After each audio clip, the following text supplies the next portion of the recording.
Hey everyone, I'm JeniLynn Knopp from Inside the Magic. John from BigFatPanda.com. And we are back for the Bachelor Party, Episode 2, Season 21, The Saga of Nick Viall. We've got a lot to cover today because on last night's episode there were 2 group dates and 1 single date, but before we move forward we probably should cover what exactly those things are. Everybody goes on group dates, one man and lots of women. It's awkward and it wouldn't happen in real life at all. They usually give them some sort of activity to participate in. Sometimes it's a type of competition.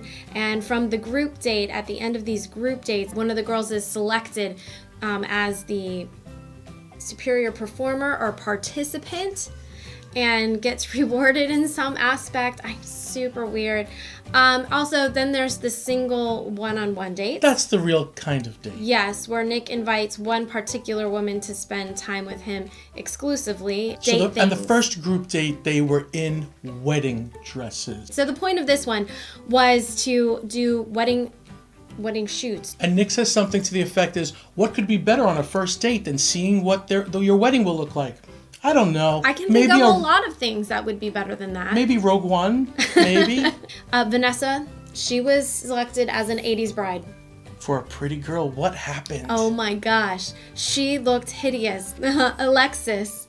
She did a shotgun wedding. I'm falling in love with her. I want to marry Alexis. In this episode, she's dressed up in cowboy boots with a shotgun and immediately starts speaking with a southern accent. I don't think there's much going on upstairs. Let's talk about this though. There's Corinne. They had her in a bikini basically because she thinks she's the hottest thing there. But she saw Brittany, who had almost no clothes on. Then comes Brittany, who is a nymph? Eve. No. Oh My. Is that? I thought a nymph is like a fairy. Google. A mythological spirit of nature imagined as a beautiful maiden inhabiting rivers, woods, or other locations.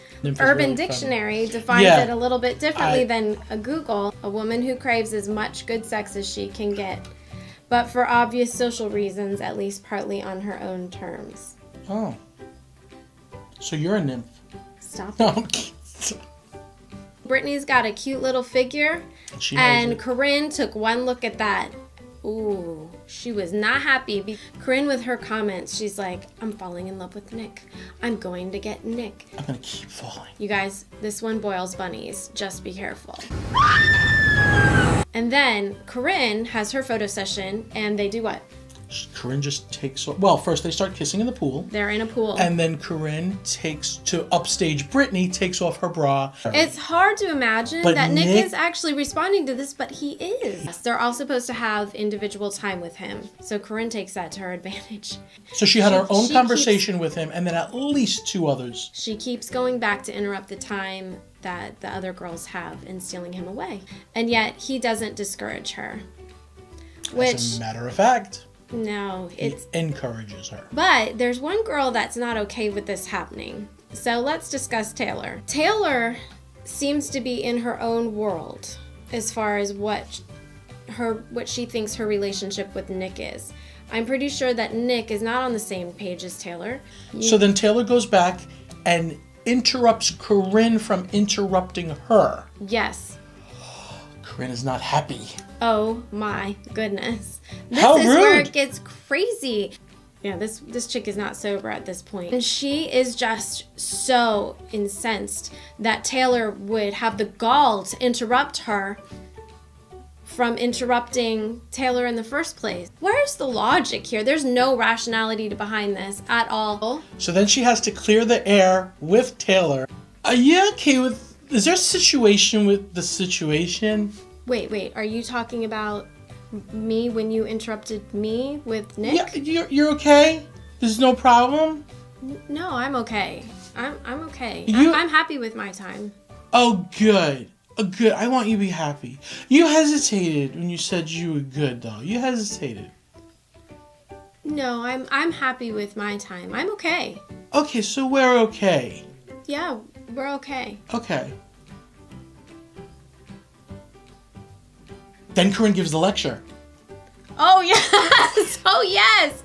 And we're gonna be angry, and you just gotta know that's gonna happen. It's gonna be uncomfortable. You just gotta be okay with it. And everyone needs to remember that we're all here for Nick and that it's all about ourselves. So you need to do what's best for yourself because we're all here for Nick and it's uncomfortable. You're all here for Nick. Do what's best for you. Right. It was classic. Next we Wait, he gives out the rose. Oh yeah. To Corinne. So he's saying this crazy drunk behavior is fine. No, you can't. What is going on here? Please tell me. But when he gave the rose to her, it confirmed to me that he is a jerk. And we don't know now really what he's looking for, really. Thumbs down, Nick.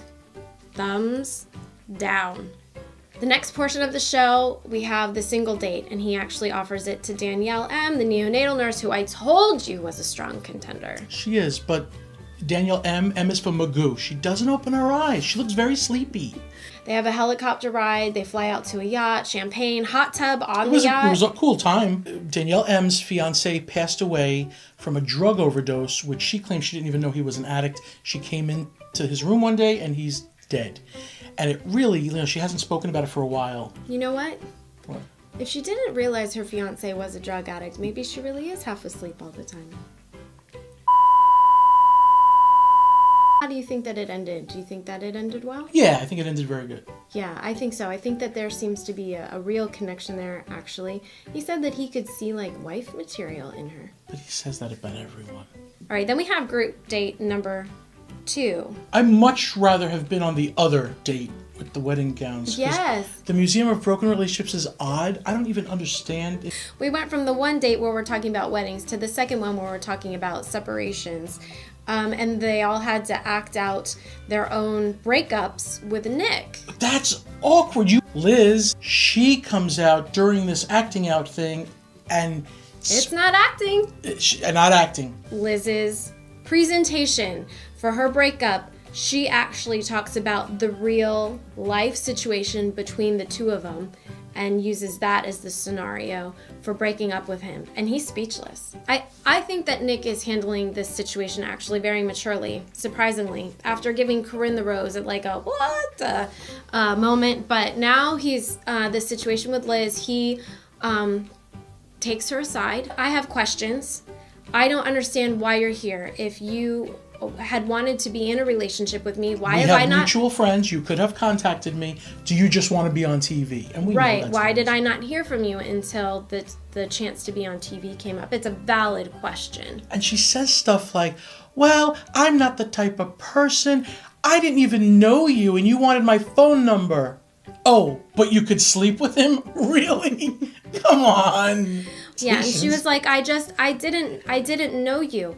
So I came here for the opportunity to get to know you. Well, you had a lot of months in between where you could have taken the opportunity to get to know him as well without the competition of 29 other women. How about that? I won't give out my phone number, but I will do a network television series with you. He's okay with what she says, and he goes, okay, I think I have the clarity that I need now. And I don't see a future with us. I'd like you to go home right now. And he sends her packing immediately. I think he actually kept her on because he had questions that he needed answers to. And he wanted her around long enough to get those answers so that he could get closure. But she still didn't even really give answers. She just gave... She didn't, but in not giving answers, he got his answers. Absolutely. I agree. Right, and that's how he got the clarity that he needed in order to get the closure that he needed as well. And as soon as he had that... Yep. I'm glad the girl's gone. I didn't want to watch that for a whole season. That's scary. It turns into something from Stephen King. She was pissed when he said, come on, let's go now. Let's go. She's like, okay. Yeah. She wasn't really happy. Let's go. Yes. He decides he needs to go back and go ahead and come out with the situation to all of the other girls and tell them about his history with Liz and then explain that she's no longer on the show. I can't believe I'm watching this now and I'm into it. Now I want to see what happens. So just to address what for some people is the elephant in the room, they say, how does this fit with Inside the Magic? That was my first thought when she presented this to me. But then they told me it's on ABC and it's presented by Beauty and the Beast. I'm like, that's enough for me to have fun. So please comment, have fun with us. Let us know what you think of The Bachelor.